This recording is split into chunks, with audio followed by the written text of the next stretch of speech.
Hello everyone, good morning, नमस्कार। कैसे हो सब? बहुत बढ़िया होंगे। कैसी चल रही है तैयारी आपकी? क्या आप कर रहे हैं सीटेड एग्जाम की तैयारी या फिर किसी भी टीचिंग एग्जाम की तैयारी कर रहे हैं? तो इस बार आपका सीटेड हवा हवा में निकल जाएगा अगर आप मेरे से कनेक्ट होते हैं। जैसा कि आप जानते हैं कि हमारी सीडीपी सीरीज चल रही है, यानी हम मनोविज्ञान की क्लासेस यानी क्लास 1 क्लास 2 मैं आपको डिटेल में दे चुका हूं और ये हमारी क्लास नंबर 3 होने वाली है, जहां पे हम शिक्षा मनोविज्ञान और पूरे मतलब कि शिक्षण जितना भी मनोविज्ञान से रिलेटेड जितना भी टॉपिक्स है उनको बहुत ही डिटेल में लेके चल रहा हूं आपके सामने। तो आई होप सेशन आपको बहुत ही अच्छा लगेगा, ये मैं गारंटी ले रहा हूं आपसे। अगर आप पहली बार आए हैं तो सेशन को लाइक शेयर तो कर ही देना, ताकि जब भी मैं एक नया वीडियो बनाऊं तो आपके पास नोटिफिकेशन आ जाएगा। और आज जो हम स्टार्ट करने वाले हैं क्लास नंबर 3, जहां पे हम पढ़ेंगे कि प्राथमिक एवं प्रारंभिक स्कूली बच्चों का विकास जो होता है, यानी primary elementary school child development के बारे में एक डिटेल डिस्कशन करेंगे, जहां पे हम कुछ ओवरऑल 10 क्वेश्चंस और उनके डिटेल के बारे में जानेंगे। यानी क्वेश्चन तो हम कम करेंगे, लेकिन उनका जो डिटेल डिस्कशन है, यानी आंसर है, वो क्यों है, कैसे है, उन सारी बातों को आज हम बहुत ही विधिवत तरीके से जानेंगे। क्योंकि मेरा कॉन्सेप्ट यही है कि जितना ही पढ़ाएंगे और थोड़ा पढ़ेंगे, कम पढ़ेंगे, लेकिन अच्छे तरीके से पढ़ेंगे। क्योंकि वही है कि एक टाइम के बाद आपको रिवीजन तो करना पड़ता है ना, तो आपको सही तरीके से, विधिवत तरीके से आपको सही ढंग से चीजें प्रोवाइड होनी चाहिए, ताकि वैसे मतलब कि उस कॉन्सेप्ट से रिलेटेड कोई भी क्वेश्चन आपके सामने आ जाए तो उसको आप इजीली अटेम्प्ट कर पाओ। बस मेरी यही कोशिश रहती है आपसे। तो चलते हैं, आज हम डिस्कस करेंगे क्लास नंबर 3। अगर पहली बार आए हो तो लाइक से तो कर ही दोगे। अगर सेशन आपको अच्छा लगता है तो आप फिर कर दीजिएगा, नहीं अच्छा लगता है तो नहीं करोगे फिलहाल के लिए, तब भी काम चल जाएगा। चलते हैं फिर आगे। फर्स्ट क्वेश्चन को पढ़िएगा और जवाब दीजिए। यहाँ पे कि फर्स्ट क्वेश्चन को, सारे क्वेश्चन हम बहुत ही बेहतरीन ढंग से पढ़ने वाले हैं, यानी हर क्वेश्चन का आप खुद देखिएगा। पहले क्वेश्चन करेंगे, उसके बाद में उसकी डिटेल पढ़ेंगे, फिर क्वेश्चन, फिर डिटेल, यानी हर क्वेश्चन को एकदम बेहतरीन ढंग से और बहुत ही विधिवत तरीके से सीखेंगे। और इन क्वेश्चंस की अगर बात करी जाए तो ये 100 टाइम रिपीट होते हैं किसी भी बुक को, और किसी भी प्रीवियस ईयर बुक को उठा के अगर आप देखेंगे तो इन क्वेश्चंस को 100 टाइम रिपीट किया गया है। तो इसीलिए हम वही क्वेश्चन आपके सामने बार बार रिपीट कर रहे हैं और डिस्कस कर रहे हैं जो बार बार पूछे जाते हैं। तो फर्स्ट क्वेश्चन को पढ़ेंगे और कमेंट बॉक्स में जवाब जरूर दीजिएगा, ताकि वही है कि मुझे भी थोड़ा अच्छा लगेगा और आपको भी अच्छा लगेगा डिस्कशन करने में, मुझे भी अच्छा लगेगा कि मेरा मोटिवेशन भी थोड़ा बढ़ जाएगा जब आप जवाब देंगे। पढ़िएगा फर्स्ट क्वेश्चन को और जवाब दीजिए कि यहाँ पे क्या बोला जा रहा है। देखिएगा, अगर बात करी जाए किसकी, यहाँ पे बात करें कि विकास शुरू होता है, यानी डेवलपमेंट की जो प्रक्रिया होती है वो शुरू कहां से होता है। यानी एक बच्चा, यानी अभी हम डिस्कस क्या कर रहे हैं आपके सामने, अभी हम आपके सामने सीडीपी पढ़ा रहे हैं, यानी चाइल्ड डेवलपमेंट, यानी हम पढ़ा रहे हैं बाल विकास। क्या पढ़ा रहे हैं? बाल विकास। साइकोलॉजी का जो चैप्टर है, यानी फर्स्ट चैप्टर पे अभी चल रहे हैं, लेकिन क्लास नंबर 3 है हमारी, तो हम बाल विकास पढ़ रहे हैं। तो जहां पे बच्चा आपको एक्टिव दिखेगा, आप ज्यादातर उन ऑप्शंस के सामने जाइएगा, कभी भी ऑप्शन आपका गड़बड़ नहीं होगा। क्लियर इतनी बात? लेकिन यहां पे क्वेश्चन में हमसे क्या पूछा गया है कि विकास शुरू कहां से होता है, तो पहले इसकी डिटेल पढ़ लें तो आंसर हमें खुद ब खुद मिल जाएगा, है ना। तो फिलहाल के लिए पढ़िएगा, लिखा हुआ है कि विकास निरंतर और जीवन पर्यंत चलने वाली प्रक्रिया होती है। यानी आप मुझे बताइएगा, विकास ऐसी प्रक्रिया है जो कभी रुक जाएगी? देखो, विकास जो होता है वो जीवन पर्यंत चलता ही रहता है, यानी आप जन्म से लेकर मृत्यु तक सीखते ही रहते हैं, है ना। आपका डेवलपमेंट होता ही रहता है हमेशा के लिए। तो वही बात यहाँ पे कह रहे हैं कि यह एक निरंतर चलने वाली प्रक्रिया होती है, जो हमेशा हमेशा निरंतरता पूर्वक चलती रहती, गतिशील प्रक्रिया है। यह आगे लिखा हुआ है कि यह शैशवावस्था अर्थात शिशु जन्म के साथ आरंभ होता है, यानी जब बच्चे का जन्म होता है, यानी शिशु अवस्था में जब बच्चा पैदा होता है, उस समय से डेवलपमेंट स्टार्ट हो जाता है और व्यक्ति की मृत्यु के साथ साथ समाप्त होता है। यानी जब बच्चा पैदा होता है, जन्म जब बच्चे का होता है, उस टाइम से उसका डेवलपमेंट जो होता है प्रारंभ हो जाता है। कैसा हो जाता है? डेवलपमेंट जो होगा वो प्रारंभ हो जाएगा, और जब तक इंसान मर नहीं जाता है, उसकी मृत्यु नहीं हो जाती है, तब तक उसका विकास जो होता है वो चलता रहता है। इससे व्यक्ति का संपूर्ण जीवन काल शामिल होता है, यानी इस प्रक्रिया में, डेवलपमेंट की प्रक्रिया में व्यक्ति का पूरा जीवन जो होता है वो शामिल होता है। अब आप खुद सोचिएगा कि इससे रिलेटेड कोई भी क्वेश्चन आपके सामने आएगा तो आप इजीली उसको अटेम्प्ट कर पाओगे, है ना। यानी तो सिंपल प्रक्रिया है। क्या बोला गया? विकास शुरू कब से होगा? जन्म से। प्लीज, तो विकास कब से शुरू होगा? यानी विकास जो बोला गया कि वो शैशव अवस्था, यानी ऑप्शन नंबर सेकंड में बोला गया है कि विकास जो होगा वो शैशव अवस्था, यानी शिशु अवस्था, जब बच्चा पैदा होता है, जन्म लेता है, तब से उसका डेवलपमेंट जो है वो स्टार्ट हो जाता है। तो सेकंड ऑप्शन है जो एकदम क्लियर है। आई होप आपको पूरा क्वेश्चन समझ में आ गया होगा। देखो, ये विकास की प्रक्रिया से रिलेटेड है, डेवलपमेंट की प्रक्रिया से रिलेटेड है, और इससे पहले हम सीडीपी को टॉपिक बाय टॉपिक फिनिश कर चुके हैं। लेकिन अभी जो हमने क्लासेस फिर से स्टार्ट की हैं सीडीपी की, क्योंकि हम हिंदी पेडोलॉजी भी स्टार्ट कर चुके हैं, खत्म कर चुके हैं, उसके चाहे गद्यांश हो, चाहे पद्यांश हो, उनको हम बहुत ही विधिवत तरीके से खत्म कर चुके हैं। साइंस की बहुत सारी क्लासेस मैं ले चुका हूं ऑलरेडी, मैथ्स पेडोलॉजी की बहुत सारी क्लासेस ले चुका हूं, उनको भी मैंने बहुत ही डिटेल में खत्म किया हुआ है। लेकिन सीडीपी को हम बहुत ही टॉपिक बाय टॉपिक फिर से डिटेल में लेके चल रहे हैं। यानी इस बार हम क्या करने वाले, हर क्वेश्चन को एकदम बेहतरीन ढंग से पढ़ेंगे कि कोई भी क्वेश्चन अगली बार आ जाएगा आप फंसोगे नहीं उसमें। 100 टाइम आप 10 में और 30 मार्क्स की सीडीपी आती तो आउट ऑफ 30 इस बार लाओगे आप, गारंटी है मेरी, अगर आप मेरे से पढ़ते हो। क्लियर इतनी बात? तो यहाँ पे आपको समझ में आ गया कि विकास यानी डेवलपमेंट की प्रक्रिया जो होती है वो शैशव अवस्था से प्रारंभ हो जाती है, शिशु अवस्था से, और वो व्यक्ति के जीवन काल तक यानी अंतिम समय तक चलती रहती है। क्लियर इतनी बात? अब हम चलेंगे क्वेश्चन नंबर 2 पे चलते हैं, पढ़िएगा और क्वेश्चन नंबर 2 का जवाब दीजिए कि क्या बोला जा रहा है। बहुत ही बेहतरीन क्वेश्चन है, पढ़िएगा। क्वेश्चन नंबर 2 में क्या बोला गया देखिएगा। यहाँ पे विकास से रिलेटेड बात है, बाल विकास हम डिस्कस कर रहे हैं तो विकास से ही बात आएगी ऑब्वियसली। पढ़िएगा क्या लिखा हुआ है कि मानव विकास को इन क्षेत्रों में विभाजित किया गया है। यानी जो ह्यूमन डेवलपमेंट यानी मानव का जो विकास होता है, यानी मानवों का जो डेवलपमेंट यानी विकास कैसे होगा, उनको क्षेत्रों में विभाजित यानी कैटेगराइज कर दिया गया है। उनको 4 स्टेजेस में बांट दिया गया है। तो वो कौन सी स्टेजेस हैं जिनको 4 स्टेजेस में बांटा गया? कौन सी? संवेगात्मक, संज्ञानात्मक नहीं, पहले संवेगात्मक नहीं है, मनोवैज्ञानिक पहले नहीं, शारीरिक पहले नहीं, पहले शारीरिक तो है लेकिन आध्यात्मिक पहले नहीं है। तो हमारा एक ही ऑप्शन हमारे पास बचा हुआ है कि पहली शारीरिक होती है, दूसरी संज्ञानात्मक होती है, फिर संवेगात्मक होती है और सामाजिक होती है। यानी 4th ऑप्शन जो है वो एकदम क्लियर है कि जब भी आपके सामने स्टेजेस की बात आ जाएगी कि मानव का विकास यानी मानवीय विकास को विभाजित किया गया है 4 स्टेजेस में। देखो यहाँ पे लिख रखा है इन्होंने कि मानव विकास के प्रमुख क्षेत्र हैं, यानी ये जो क्या है, ये मानव विकास के प्रमुख क्षेत्र हैं जिनको अलग अलग बांट दिया गया है। क्लियर इतनी बात? तो पहला कौन सा है? शारीरिक है।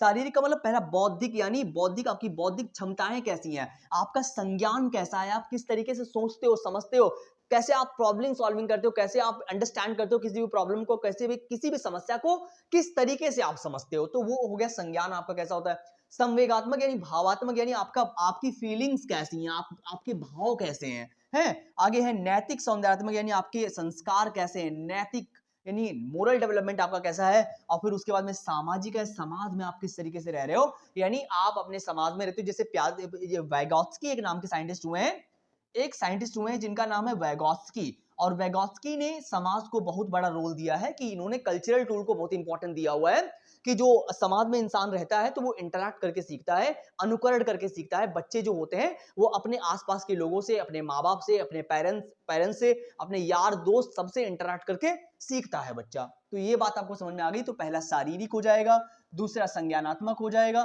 फिर संवेगात्मक यानी इमोशनल हो जाएगा, फिर सोशल हो जाएगा, सोशल। ठीक है, क्लियर इतनी बात? तो सेकंड क्वेश्चन आपको समझ में आ गया होगा।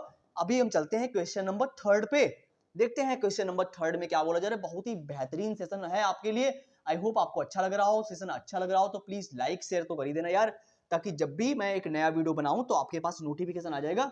फिलहाल के लिए डेली मैं 6 से 7 बजे के बीच में डेली क्वेश्चन ला रहा हूं आपके लिए, डेली 100% मिस नहीं हो सकता वीडियो। लिखिए क्या लिखा हुआ है, लिखा हुआ है नैतिक विकास को समझने में एक महत्वपूर्ण अवधारणा समावेशन है, किसने कहा है। नैतिक विकास की बात करी तो यहाँ पे मोरल डेवलपमेंट की बात करी जा रही है नैतिक विकास की। तो इनसे रिलेटेड एक साइंटिस्ट हुए जिनके बारे में अभी बताऊंगा। तो नैतिक विकास को समझने में एक महत्वपूर्ण अवधारणा समावेशन है, ये किसने कहा है बताइए। क्या ये सिगमंड फ्रायड ने कहा है, या फिर मार्टिन हाफमैन ने कहा है, या इनमें से किसी ने भी नहीं कहा है, या फिर कोहलबर्ग जी ने कहा है। आप मुझे बताइए। देखो नैतिक विकास की जब भी बात आती है तो एक ही साइंटिस्ट हमारे सामने है, वो है कोहलबर्ग। कौन?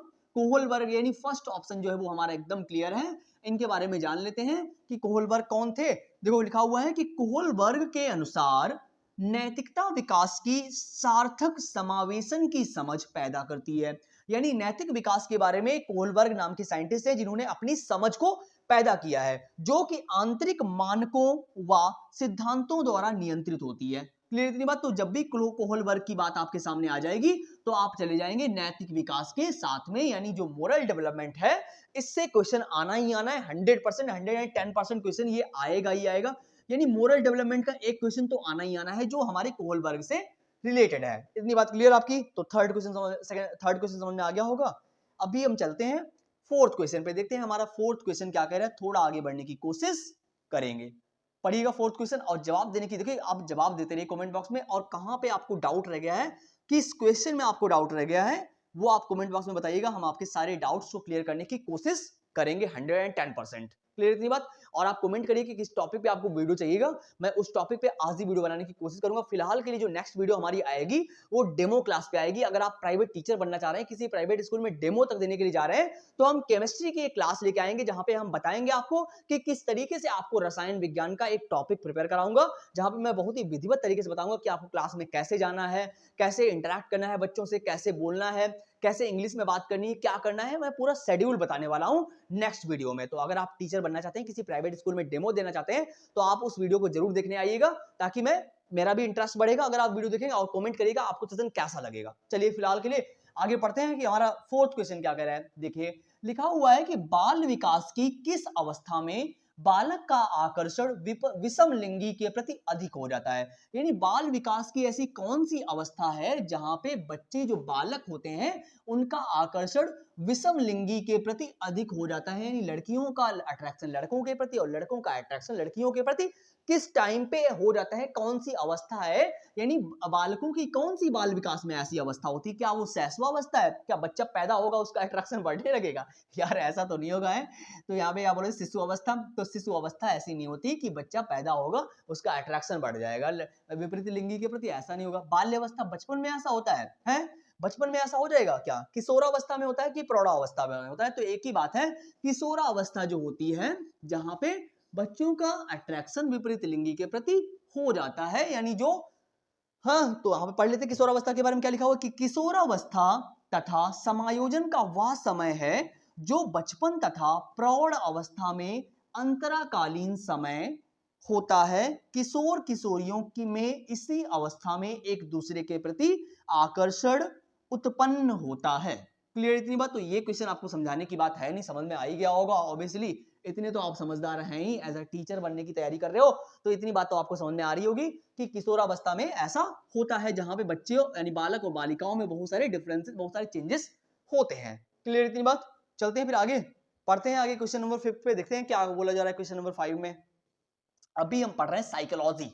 तो साइकोलॉजी में हम डिफरेंट टाइप की बातें जानते हैं और ये बड़ी इंटरेस्टिंग साइकोलॉजी है। अगर आप थोड़ा सा भी दिमाग लगाएंगे तो आपको बहुत ही इंटरेस्टिंग वे में चीजें समझ में आएंगी। देखो क्या लिखा हुआ है, लिखा हुआ है निम्न में से कौन सा विकास का सिद्धांत नहीं है। यानी इन्होंने हमसे पूछा हुआ है कौन सा विकास का सिद्धांत नहीं है, यानी हम लोगों से इन्होंने निगेटिव पॉइंट पूछा हुआ है कि कौन सा विकास का सिद्धांत नहीं है। देखो अगर बात करी जाए निरंतरता का सिद्धांत, यानी अगर डेवलपमेंट हो रहा होगा तो उसमें कंटिन्यूअस प्रक्रिया होनी जरूरी है। अगर आप लगातार किसी भी चीज के प्रति काम कर रहे हैं तो सक्सेस आपको एक ना एक दिन मिल ही जाएगी। आप काम करिए, रास्ते खुद ब खुद धीरे धीरे बनते चले जाएंगे, है ना। बस वही है कि ऐसे में आपको बहुत सारे लोग मिलेंगे जो आपको डिस्ट्रैक्ट करेंगे, लेकिन आपको उनको इग्नोर करके आगे बढ़ना है ना। जब आप देखो, जब आप कुछ काम करोगे तभी लोग रास्ते में आएंगे, जब आप बंद कमरे में पड़े रहोगे तो रास्ते में कौन आएगा यार, है ना। तो काम करो यार, इतना कंपटीशन बढ़ रहा है, इतना कंपटीशन बढ़ रहा है, आने वाले समय में लोग इतना बिजी और रहने वाले हैं, तो आप खुद का काम स्टार्ट करिए, है ना। साथ साथ में एजुकेशन से जुड़े रहिएगा, पढ़ाई के इंपॉर्टेंस को बनाए रखिएगा, है ना। ऐसा नहीं कर रहा हूं कि पढ़ना नहीं है, बिल्कुल अपना काम भी स्टार्ट करो, पढ़ाई भी रखो, सारी चीजों को बना के बैलेंस करके चलो, ताकि बी प्लान भी हमारा रहे कि लास्ट में यही ना हो कि हमने पढ़ाई करके सब बर्बाद कर दिया, टाइम सब निकल गया है, 40 साल तक आप पढ़ते ही रहोगे। बस ऐसा नहीं करना है आपको, टाइम बहुत ही इंपॉर्टेंट होता है, तो समय को ख्याल मतलब वही टाइम का इंपॉर्टेंस ध्यान में रखते हुए आप आगे चलिएगा, है ना। तो चीजें क्लियर रहेंगी, बैलेंस रहेंगी।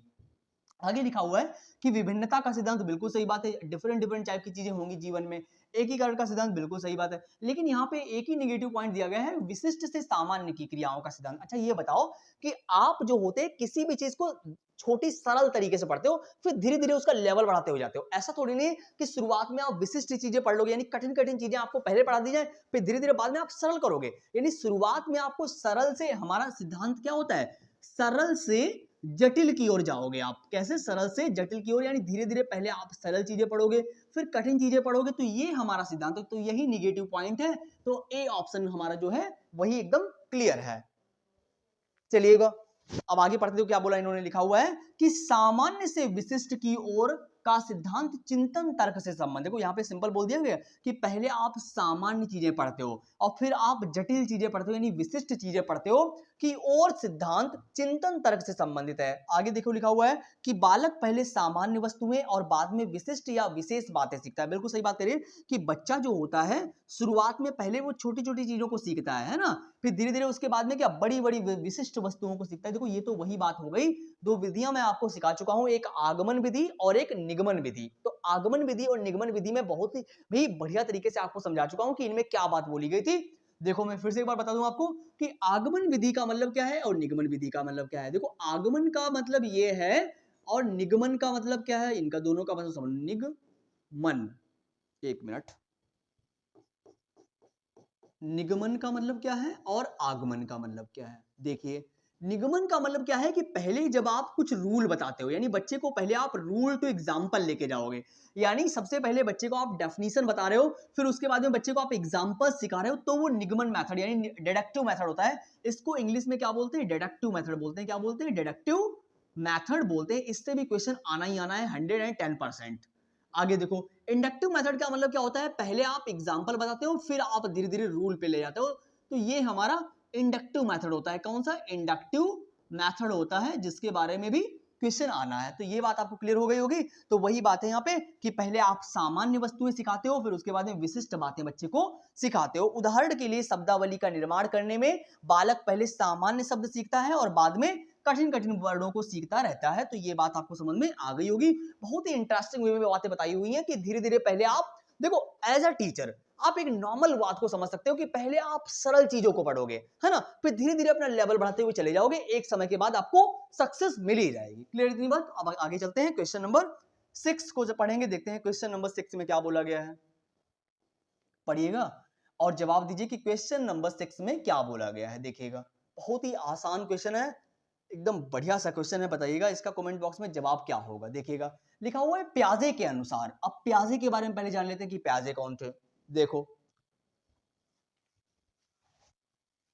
देखो अगर बात करी जाए प्याजे की कि प्याजे कौन थे, देखो प्याजे की जब भी बात करी जाएगी तो प्याजे ने आनुवंशिकी को बहुत महत्व दिया हुआ है। आनुवंशिकी यानी हेरिडिटी को इन्होंने बहुत महत्व दिया हुआ है। किसको, आनुवंशिकी यानी हेरिडिटी को इन्होंने बहुत ज्यादा महत्व दिया हुआ है प्याजे नाम के साइंटिस्ट ने। और इन्होंने कहा है कि बच्चे जो होते हैं वो कैसे होते हैं, नन्हे साइंटिस्ट होते हैं। बच्चे नन्हे वैज्ञानिक होते हैं। कैसे होते हैं, वैज्ञानिक होते हैं और जो खुद से क्या करते हैं, अन्वेषण करते हैं यानी खुद से खोज करते हैं। बच्चे क्रिएटिव होते हैं। आपने भी बचपन में कोई ना कोई खोज करी होगी, तो ये प्याजे के अकॉर्डिंग है। तो इन्होंने बोला है कि प्याजे के अनुसार संज्ञानात्मक विकास के किस चरण पर बालक वस्तु निष्पादन को प्रदर्शित करता है। तो इनमें से कौन सी ऐसी अवस्था है, क्या औपचारिक अवस्था है या संवेदी परक चरण अवस्था है, पूर्व संक्रियात्मक है या मूर्त संक्रियात्मक है। इनमें से कौन सी ऐसी अवस्था है जहां पे वस्तु स्थायित्व आ जाता है बच्चे के अंदर, यानी बच्चे के अंदर वस्तु स्थायित्व आ जाता है और बच्चा विभेद करने लगता है। बताइएगा इनमें से। तो पढ़ लेते हैं। पहले नीचे लिखा हुआ है कि इस अवस्था की एक विशेषता है। क्या अवस्था विशेषता है कि बालक की वस्तुओं को वर्गीकृत करने, समूह बनाने तथा उन्हें क्रमिक रूप से व्यवस्थित करने एवं उनके बीच संबंध समझने में समर्थ हो जाता है। यानी ये एक ऐसी अवस्था है, कौन, मूर्त संक्रिया। देखो ना तो यहाँ पे औपचारिक तो लास्ट वाली होती है, संवेदी वगैरह पहली वाली होती है, पूर्व संक्रियात्मक दूसरी है, तो यहाँ पे एक ही बची हुई है, मूर्त संक्रियात्मक चरण बचा हुआ है, एक ही बची हुई है। फोर्थ ऑप्शन जो है वो एकदम क्लियर है, जहां पे बताया गया है कि ये एक ऐसी अवस्था होती है जहां पे बच्चे जो होते हैं वो वस्तुओं के बीच में वर्गीकरण सीख जाते हैं, समूह बनाने लगते हैं। यानी क्रमिक रूप से बच्चे जो होते हैं वो समूह बनाना सीख जाते हैं। इस अवस्था में समझने में समर्थ हो जाते हैं, मूर्त संक्रियात्मक चरण में। क्लियर इतनी बात। तो आई होप आपको 6 क्वेश्चन भी समझ में आ गया होगा। अब हम चलेंगे क्वेश्चन नंबर 7 पे। देखते हैं आगे क्वेश्चन नंबर 7 में क्या बोला गया है, थोड़ा सा आगे बढ़ने की कोशिश करेंगे। पढ़िएगा और जवाब दीजिए कि क्वेश्चन नंबर 7 में क्या बोला गया है। देखो बताइएगा क्वेश्चन नंबर 7 में क्या बोला गया। लिखा हुआ है कि बच्चों के बौद्धिक विकास के 4 विशिष्ट चरणों को प्रतिपादित किया गया है। यानी बच्चे जो होते हैं उनके 4 विशिष्ट चरणों को प्रतिपादित किया गया है। कौन से ऐसे साइंटिस्ट हैं जिन्होंने बच्चों के बौद्धिक विकास को जो डेवलपमेंट है उसको 4 चरणों में बांटा है। कौन सा? कोहलबर्ग है या फिर एरिक्सन है या स्किनर है या पियाजे हैं? बताइएगा। देखो सिंपल बात करी जाए कि कोहलबर्ग का नाम तब आता है जब नैतिक सिद्धांत की बात होती है, स्किनर का नाम तब आता है जब अनुकरण की बात होती है। पियाजे ने जो क्या किया है, पियाजे ने स्टेजेस को बांटा हुआ है, यानी 4 स्टेजेस में पियाजे ने बांट दिया हुआ है। यानी पियाजे नाम के साइंटिस्ट हैं जिन्होंने बच्चे के विकास को 4 स्टेजेस में बांट दिया गया है, जो आपके सामने है कि जीन पियाजे के बौद्धिक विकास की अवधारणा की 4 अवस्थाएं हैं। जीन पियाजे के बारे में मैं अभी आपको बता चुका हूं कि ये एक रचनाकार है और कंस्ट्रक्टिविस्ट है, और इन्होंने क्या किया है, हेरिडिटी को बहुत महत्व दिया हुआ है। तो इनकी 4 अवस्थाएं हैं। पहली कौन सी है? ज्ञानेंद्रियात्मक अवस्था, दूसरी है पूर्व संक्रियात्मक अवस्था, फिर है मूर्त संक्रियात्मक अवस्था, और फिर है औपचारिक क्रियात्मक अवस्था, फॉर्मल। क्लियर इतनी बात? तो 7 क्वेश्चन भी आपको समझ में आ गया होगा, जिसका 4th ऑप्शन जो है एकदम करेक्ट है। अब हम थोड़ा सा आगे बढ़ते हैं और आगे बढ़ेंगे, क्वेश्चन नंबर 8 पे चलते हैं। देखते हैं क्वेश्चन नंबर 8 में क्या बोला जा रहा है। पढ़िएगा और जवाब जरूर दीजिए कि क्वेश्चन नंबर 8 में क्या बोला गया। देखिएगा, बहुत ही सिंपल क्वेश्चन है, बहुत ही बेहतरीन क्वेश्चन है, बता के जाइएगा इसका आंसर क्या होगा। देखो कह रहे हैं निम्नलिखित में से किस चरण में बच्चे अपने समवयस्क समूह के सक्रिय सदस्य बन जाते हैं। यानी किस चरण में, यानी वही स्टेजेस की बात कर रहे हैं यहाँ पे कि निम्नलिखित में से बच्चों के कौन सा विकास का ऐसा चरण है जहां बच्चे जो होते हैं अपने समवयस्क यानी अपनी हम उम्र के लोगों के साथ समूह यानी दोस्ती करते हैं और सक्रिय सदस्य बन जाते हैं। कौन सी ऐसी अवस्था है जहां पे ऐसा होता है? क्या वो शैशवावस्था जहां पे बच्चा पैदा होता है, बचपन में बाल्यावस्था की, वयस्कावस्था में नहीं, किशोरावस्था एक ऐसी स्टेज है जहां पे बच्चे जो होते हैं वो समवयस्क के साथ में ग्रुपिज्म करते हैं और उनके सक्रिय सदस्य बन जाते हैं। देखो इसका आंसर में क्या लिखा हुआ है कि किशोर व्यक्ति अपने मित्रों एवं साथियों यानी पीयर ग्रुप्स जो होते हैं के साथ रहना अधिक पसंद करते हैं। किशोर जिस समूह का सदस्य होता है उसके प्रति वह बहुत वफादारी प्रदर्शित करता है। तो यही बात हमारी समझ में आ गई होगी आपके कि किशोरावस्था एक ऐसी स्टेज है जहां पे बच्चे जो होते हैं वो अपने समवयस्कों के साथ में जो है सदस्य बनते हैं, ग्रुपिज्म करते हैं उनके साथ में। तो आई होप आपको क्वेश्चन नंबर 8 समझ में आ गया होगा। अभी हम चलेंगे आगे, देखते हैं क्वेश्चन नंबर 9 में क्या बोला गया। सेकंड लास्ट क्वेश्चन है ये, पढ़िएगा और जवाब जरूर दीजिए कि क्वेश्चन नंबर 9 में क्या बोला गया। कमेंट बॉक्स में बताइएगा इसका आंसर क्या होगा फटाक से।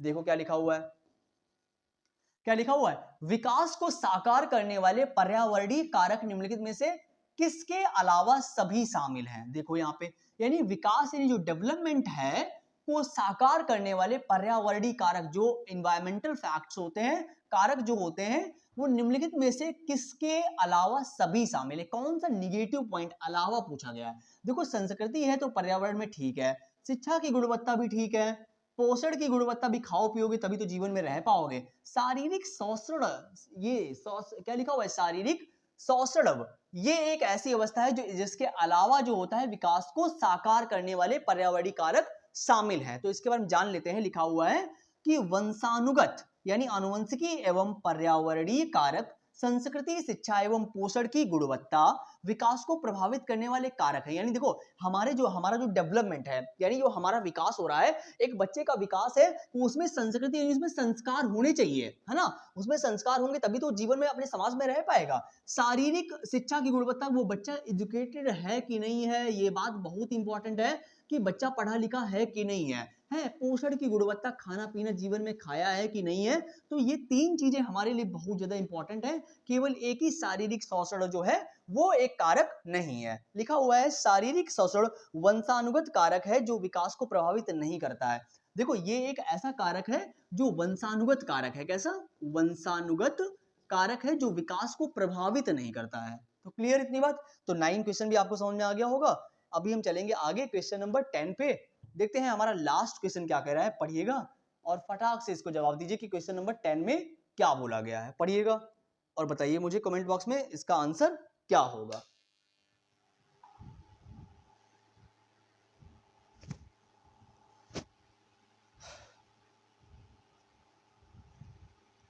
देखो क्या बोल रहे हैं कि विकास अनवरत प्रक्रिया है, यह विचार संबंधित है। यानी विकास जो है वो एक कैसी प्रक्रिया है, अनवरत प्रक्रिया है, यानी निरंतर चलने वाली प्रक्रिया है, लगातार चलने वाली प्रक्रिया है। यह विचार संबंधित है किससे? अंतर संबंध का सिद्धांत, देखो अंतर संबंध की यहाँ पे बात करी नहीं गई, एकीकरण की बात यहाँ पे करी नहीं गई, अंतःक्रिया की बात यहाँ पे करी नहीं गई। निरंतरता का सिद्धांत है जो लगातार जीवन पर्यंत चलता रहता है, कॉन्टिन्यूअस यह प्रक्रिया चलती रहती है। जब से आप पैदा होते हो जन्म से लेके मृत्यु तक आप सीखते ही रहते हो, आपका डेवलपमेंट यानी जन्म से लेके मृत्यु तक होता ही रहता है। क्लियर इतनी बात? तो सेकंड ऑप्शन जो है वो हमारा एकदम क्लियर है। पढ़ लेते हैं इसका आंसर क्या है। लिखा हुआ है कि निरंतरता के सिद्धांत के अनुसार विकास निरंतर जारी रहता है। अभी मैंने बोला ना कि ये जीवन पर्यंत चलने वाली एक प्रक्रिया है। आगे लिखा हुआ है कि शारीरिक और मानसिक गुणों का विकास धीरे धीरे तब तक जारी रहता है जब तक इन गुणों की वृद्धि अधिकतम ना पहुंच जाए। यानी कि लिमिट तक है ऐसी कि जीवन पर्यंत आपका डेवलपमेंट होता रहता है। ऐसी कोई माप नहीं है कि इतनी उम्र के बाद आपका डेवलपमेंट रुक जाएगा, तो ऐसा बिल्कुल भी नहीं है। तो ये प्रक्रिया ऐसी है जो अनवरत प्रक्रिया है, जो हमेशा के लिए लगातार कंटिन्यूअस चलती रहती है। तो आई होप आपको सेशन बहुत ही अच्छा लगा होगा। हमने सारे क्वेश्चन को एकदम बहुत ही विधिवत तरीके से डिस्कस किया हुआ है आपके सामने। तो सेशन अच्छा लगा हो तो प्लीज यार लाइक शेयर तो कर ही देना, ताकि जब भी मैं एक नया वीडियो बनाऊंगा तो आपके पास नोटिफिकेशन आ जाएगा। नेक्स्ट वीडियो हमारा आएगा डेमो क्लास पे कि एज अ साइंस टीचर या केमिस्ट्री टीचर आप बनना चाहते हैं किसी पीजीटी में या टीजीटी टीचर के रूम में, तो आप उस क्लास को जरूर देखिएगा। तो आउट ऑफ 10 क्वेश्चंस आपने कितने सही किए वो आप कमेंट बॉक्स में जरूर बताइएगा। और सेशन अच्छा लगा हो तो लाइक शेयर तो कर ही दोगे, ताकि जब भी मैं बनाऊंगा वीडियो तो आपके पास आ जाएगा नोटिफिकेशन। तो फिर मिलते हैं एक नई वीडियो में नई आशा और उम्मीद के साथ में। और जहां पे आपको डाउट रह गया हो आप कमेंट करिएगा, मैं उस आपके डाउट के अकॉर्डिंग कमेंट बॉक्स में जो आपने लिखा होगा उसके अकॉर्डिंग वीडियो बनाने की कोशिश करूंगा। थैंक यू सो मच मेरे भाई, thank you so much for coming, thank you so much.